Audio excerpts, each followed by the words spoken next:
Canada's trade fight with Donald Trump just got a very interesting twist. The Trump administration is threatening Canada with a 50% tariff. But now, 25 American states are taking the administration to court over its tariff policy. And here's the part that caught my attention. They're not even challenging Canada's tariff threat directly. They're challenging a different set of tariffs under a different U.S. law. So why does that matter to Canada?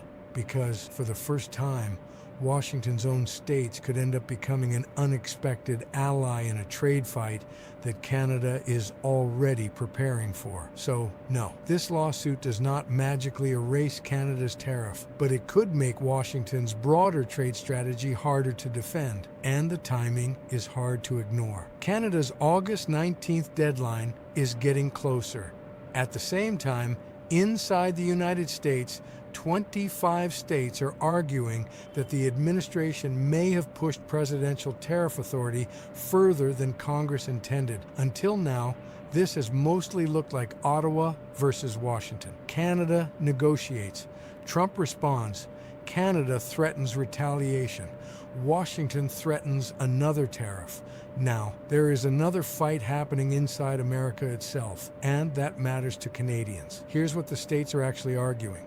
The coalition includes New York, California, Michigan, Illinois, Oregon, Colorado, Minnesota, Washington, and other states. The complaint challenges the administration's use of Section 301 to impose broad tariffs on goods from dozens of trading partners. The basic question is pretty simple. Can the president use Section 301 this broadly across so many trading partners based on the justification the administration is given? And that justification matters. The administration says the tariffs are aimed at countries that have failed to effectively stop goods made with forced labor from entering their markets and supply chain. The states aren't arguing that forced labor isn't a real problem. They're arguing that the tariffs don't actually fit the problem Washington says it is trying to solve. Their complaint points to the fact that the new tariffs apply broadly across countries and products, rather than being narrowly tied to goods shown to involve forced labor. They also argue that the administration did not establish a clear mechanism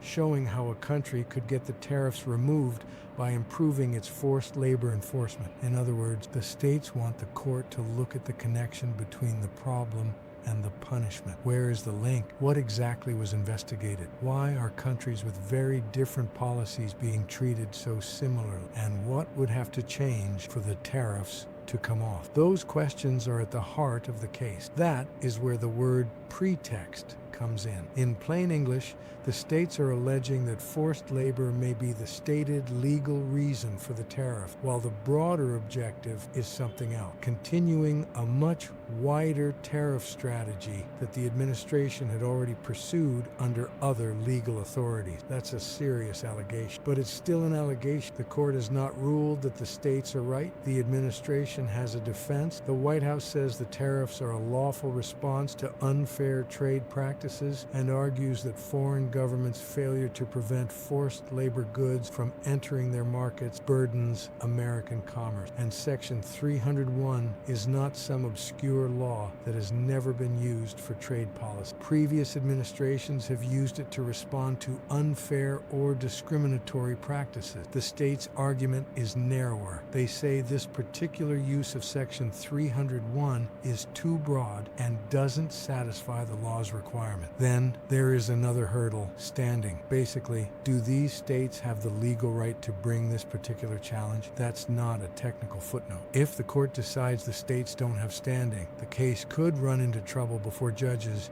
even reach the biggest questions about the tariffs themselves. And even if the states clear that hurdle, they still have to win on the substance. So anyone telling you today that the court is definitely going to strike down these tariffs is getting ahead of the evidence. We don't know that. What we do know is that the legal challenge is now on the table, and that's where Canada needs to pay attention, because Canada's situation is different. The 50% tariff threat hanging over certain Canadian products is tied to Section 338, not Section 301. The U.S. Trade Representative says the Section 338 action covers nearly $20 billion in Canadian imports and applies to specified products, including certain motor vehicles, alcoholic beverages, and dairy products. USTR says those tariffs were set to take effect 30 days after the July 20th announcement, August 19th. If the states win their Section 301 lawsuit, you cannot simply wake up the next morning and say Canada's Section 338 tariffs have disappeared. That's not how this works. But there is a bigger question underneath all of it. How much freedom does a president actually have to reshape American trade policy without Congress specifically authorizing each particular move? That's the part Canadians should watch. If courts begin narrowing the administration's ability to use trade laws this aggressively, that could affect the legal and political environment around other tariff programs. It could give future challengers stronger arguments. It could force the administration to defend its authority more carefully. And it could create another source of pressure as August 19th approaches. That's the connection. Not that one lawsuit automatically saves Canada. It doesn't. The same administration now has to defend its tariff strategy on multiple legal fronts while Canada is dealing with its own separate tariff threat. And look at who is doing the challenging. These aren't Canadian officials. They're not sitting in Ottawa asking Washington for an exemption. They're American states. Their argument isn't, please be nicer to Canada. It's much more fundamental. You may not have the legal authority to do this. That is a completely different kind of pressure. And tariffs don't only affect foreigners, they land inside the United States too. An American importer pays the tariff. A manufacturer buying imported parts faces higher costs. A supplier may adjust its prices. A retailer may pass some of that increase along. And eventually, depending on the product and the market, consumers can feel it. That's why a tariff can become a domestic American political problem even when the White House describes it as a foreign policy weapon. And one of the states involved here is Michigan. For Canadians, that name should get your attention. Michigan and Ontario are tied together by some of the most integrated manufacturing supply chains on the continent. A component can be produced in Ontario, cross into Michigan, become part of a vehicle, and interact with another component that has crossed the border in the opposite direction. The supply chain doesn't care about the political line on the map. It cares about timing, cost, and reliability. That creates a problem for broad tariffs. Washington may see a Canadian import as something to punish. An American manufacturer may see that same product as a necessary input. Those are two very different perspectives. Imagine you're running an American factory. You don't care that a politician announced a tariff with a dramatic speech. You care about the part sitting on your production line. How much does it cost now? Can you still get it on time? Can another supplier replace it? How long would that take? Can you raise your prices? Do you reduce production? Do you delay hiring? Those decisions happen quickly. Trade agreements don't. And that's one reason tariff pressure can become complicated very quickly. The states in this lawsuit have their reasons. Manufacturers have theirs. Workers have theirs. Canadian officials have theirs. They don't need to agree on the final trade policy.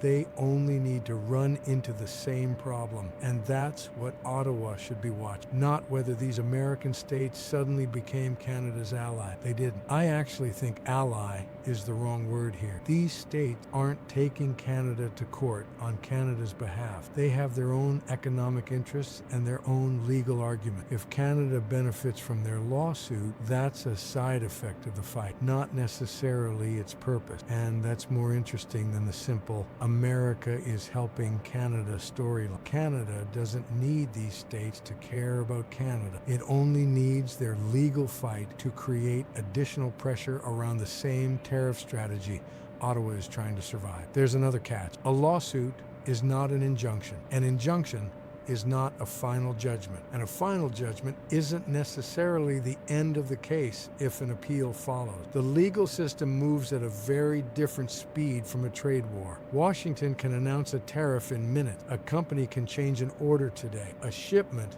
can be delayed this afternoon. A court can take much longer to work through the legal question. That creates a very real possibility that Canada could be dealing with the economic consequences of its August 19th deadline before this lawsuit produces any meaningful result. That's why Ottawa can't sit around waiting for an American judge to rescue it. Canada still has to negotiate. It still has to prepare for the possibility the 50% tariff arrives. It still has to protect and it still has to look for other markets where it can. The lawsuit is an opportunity for Canada. It is not a strategy for Canada. Yep, the Section 338 threat covers nearly $20 billion in specified Canadian imports. That's a substantial amount of trade, but the dollar figure alone doesn't tell you how the damage would actually move through the economy. A tariff doesn't simply appear at the border and get handed to Canada. An importer pays it. Then, the cost moves through a supply chain. A manufacturer may absorb some of it. A supplier may adjust its price. A retailer may pass some of it on.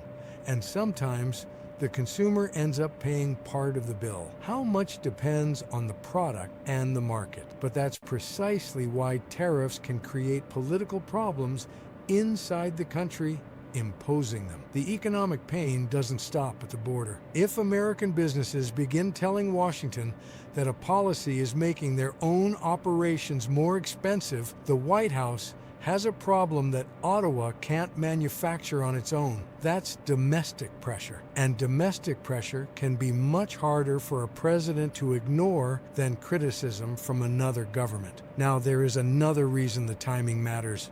The United States-Mexico-Canada agreement was supposed to give businesses a basic level of certainty across North America. Manufacturers made investment decisions around it. Farmers planned around it. Suppliers built cross-border relationships around it. Companies assumed the basic rules would remain predictable long enough for those investments to make sense. But repeated tariff threats change that calculation. Even if a company isn't directly hit today, it has to ask a different question. What happens next year?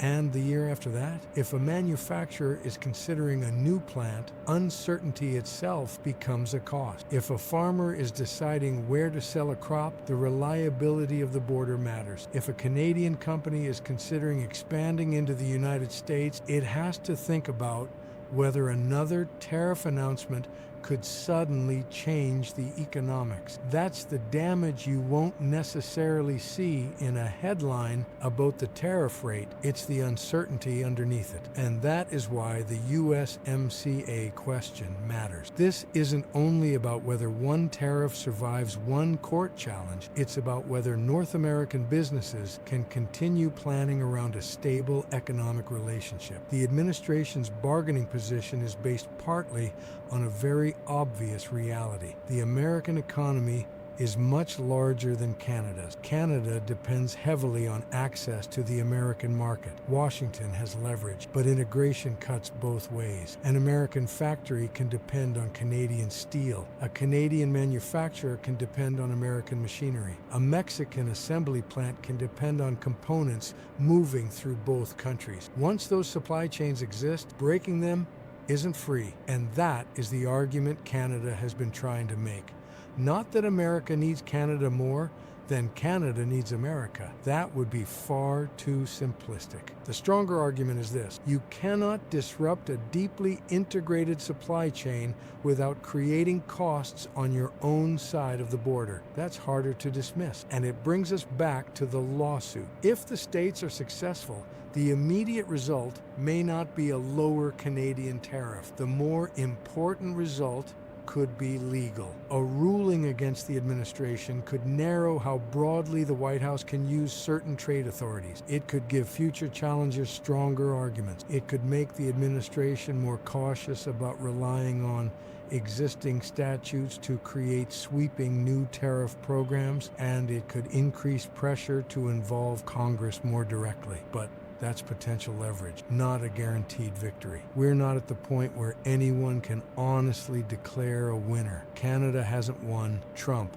hasn't lost this fight, and the states haven't saved Canada. The August 19th deadline is still important. Canada's Section 338 issue is still separate, and the court hasn't ruled on the state's argument. So, what should Canadians actually watch? Three things. First, the court. Watch whether the states clear the standing hurdle, whether the court considers emergency relief, and whether the judges begin questioning the administration's legal authority. Second, August 19th. That date still matters because Canada cannot build its economic plan around the assumption that the lawsuit will move fast enough to help. And third, watch American businesses and state government, because if manufacturers, workers, and state governments begin pushing back more aggressively, the White House isn't just negotiating with Ottawa anymore. It's managing pressure at home, and that's a different game. Think about the same tariff from different perspective. The manufacturer sees input costs, the worker sees hours and job security, the consumer sees the price tag. Same policy, very different consequences. Eventually, those consequences collide. And that's often where trade policy changes. Not necessarily because someone suddenly decides they were wrong. Sometimes the political cost of maintaining a policy simply becomes larger than the benefit of keeping it. That's really the question hanging over this lawsuit. Can pressure inside America become strong enough to change Washington's calculation? We don't know. The states could lose. The case could take months. The administration could appeal. The court could narrow the issue. And Canada's separate tariff threat could move forward anyway. All of those outcomes remain possible. So if you're watching this because you're worried about your job, your car, your business, your groceries, or the broader Canadian economy, I don't want to give you false reassurance. Today's lawsuit isn't a rescue plan.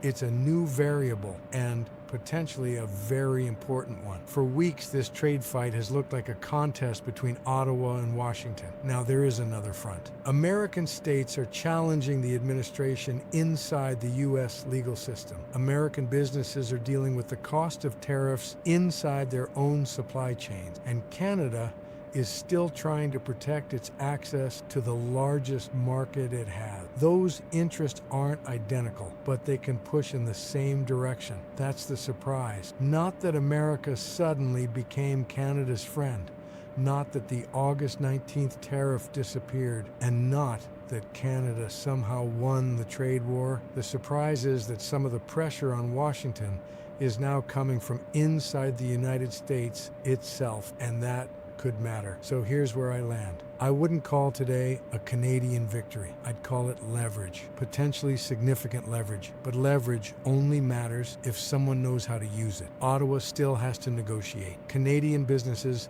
still have to prepare. And the courts still have to decide whether the administration actually crossed the legal line the states say it crossed. The next few weeks should tell us more. Watch the court, watch August 19th, and watch what American businesses and state governments do next, because those three things may tell us more about Canada's trade future than another angry statement from either government. And there is one final question underneath all of this. Are we watching a temporary fight over tariffs, or are we watching the beginning of a much more uncertain North American trade relationship? I don't have a clean answer yet, and honestly, I'd rather tell you that than manufacture one.